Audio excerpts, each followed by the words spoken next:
The year is 2047. For generations, humanity looked up at the stars and asked the same question. Are we alone?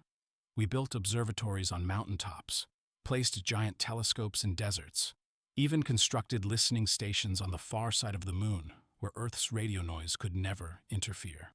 For more than 100 years, the universe answered with silence. Scientists began calling it the Great Silence. Some believed intelligent life simply didn't exist. Others believed something far more unsettling. Maybe everyone else was staying quiet on purpose. No one imagined they were right. Because on a cold October morning, at exactly 3:17 a.m. Universal Time, every listening station on Earth detected the exact same transmission.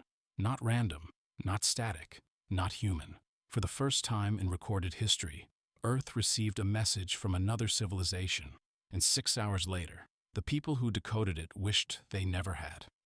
At first, scientists assumed it was a mistake. Equipment failures happen, satellites malfunction, solar storms create interference. But this signal was different. It arrived simultaneously in Chile, Australia, China, South Africa, the Moon, and even aboard a research station orbiting Jupiter. There was only one explanation. Whatever sent it was unimaginably powerful. The transmission repeated every 17 seconds, always identical, never late, never early, like the heartbeat of the universe itself. Within hours, the world's greatest mathematicians, cryptographers, and AI researchers were gathered inside the International Deep Space Communications Center. The world's fastest quantum computers attacked the signal. Nothing, no language, no alphabet, no recognizable code. 36 exhausting hours passed. People slept beside their desks, coffee cups stacked like towers. Entire governments waited outside locked conference rooms. Then, everything changed because of an intern. She wasn't looking for words. She was looking for patterns. The signal wasn't built like speech. It was built like mathematics. Prime numbers, the Fibonacci sequence, pi, golden ratios. It wasn't teaching humanity a language. It was teaching humanity how to read the message. Hours later, the final layer unlocked. 8 words appeared. Do not answer. They will hear you. Nobody spoke. One scientist quietly whispered, "Who?" Governments immediately classified everything. They failed. Within 12 hours, the warning had spread across every phone, television, and social media platform on Earth. The planet divided almost instantly. Half believed the warning should be obeyed. The other half believed it was fear disguised as wisdom. If another civilization risked everything to warn us, why wouldn't we listen? One scientist argued. Others disagreed. What if this is a trick? What if they want us to stay silent? Religious leaders called the message divine. Investors crashed global markets overnight.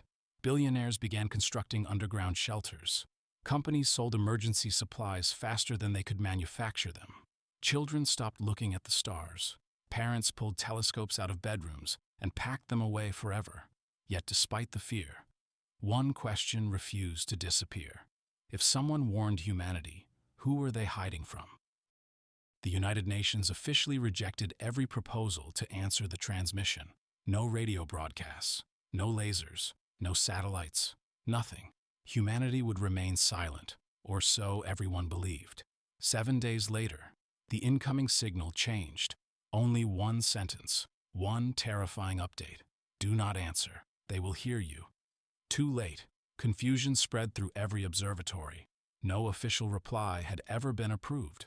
Military investigators searched every government installation. Nothing. Private observatories. Nothing. Commercial satellites. Nothing. Then, an old weather station buried beneath Antarctic ice unexpectedly transmitted archived security footage. A communications array that had been abandoned for nearly 40 years had activated itself. No electricity, no operators, no internet connection. Yet cameras showed its giant antenna, slowly turning toward deep space before releasing a single burst of energy. Exactly 6 hours before the warning changed, something had answered, but no human had been there. An international team was flown to Antarctica. Everything inside the station was frozen in time. Coffee mugs still sat on desks. Paper calendars remained open. Emergency lights hadn't worked in decades, yet the transmitter looked brand new. Dust covered every surface, except the controls. In the center of the room, someone had carved a strange symbol into solid steel. 3 circles, one inside another, crossed by a single straight line. Astronomers recognized it immediately. It wasn't artwork, it was a star map, not showing where the signal came from, showing where it was going, while researchers examined the station. Another team made a horrifying discovery. Deep space telescopes began noticing tiny objects near the edge of our solar system. At first, they looked like ordinary asteroids. Then one changed direction, without using engines, without producing heat. Then another. Thousands. They hadn't arrived. They had always been there, perfectly hidden, watching, waiting. Governments activated every defense system humanity possessed. Satellites repositioned, missile silos opened, military fleets surrounded strategic locations. None of it mattered.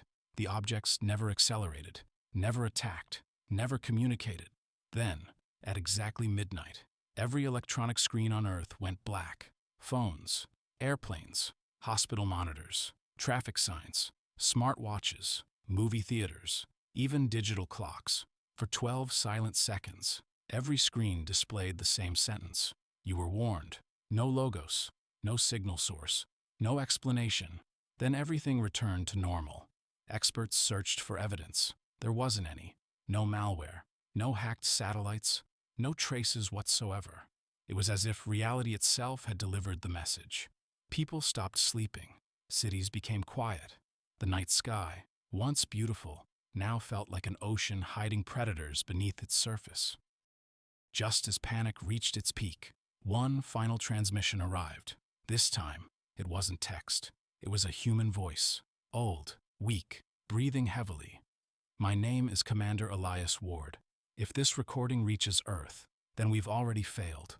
The world recognized his name instantly. Ward had disappeared 30 years earlier, during humanity's first classified interstellar mission. No wreckage had ever been found. He continued, "We believed intelligence spreads by exploration. We were wrong. It spreads by curiosity. They don't search for civilizations. They wait. They wait until someone announces themselves. Every species believes it's making first contact, but in reality, it's only revealing its location." Static interrupted the recording. Then his voice returned, quieter this time, almost accepting what was coming. "The civilization that warned you, warned us too." We answered. A long silence followed. Then one final sentence. "If you can still hear this, they already know where you are." The transmission ended forever. Weeks passed. Nothing happened. No invasion, no explosions, no giant ships over cities. Life slowly tried to become normal again. Schools reopened. Flights resumed. Markets recovered. People convinced themselves humanity had overreacted, until astronomers noticed something impossible.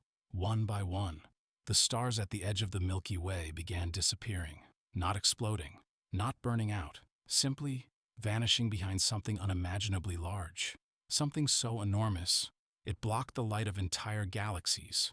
It wasn't moving toward Earth. Earth was moving toward it. The final image captured by the James Webb Space Telescope before communications suddenly ended showed only darkness. Then, 2 enormous lights slowly opened, like eyes, watching, patient, ancient, waiting for humanity to speak again. The telescope never transmitted another image, and since that day, every radio telescope on Earth has remained silent, not because they stopped listening, but because no one dares risk hearing another answer. Because sometimes, the most terrifying discovery isn't that we're not alone. It's realizing the universe has been listening the entire time.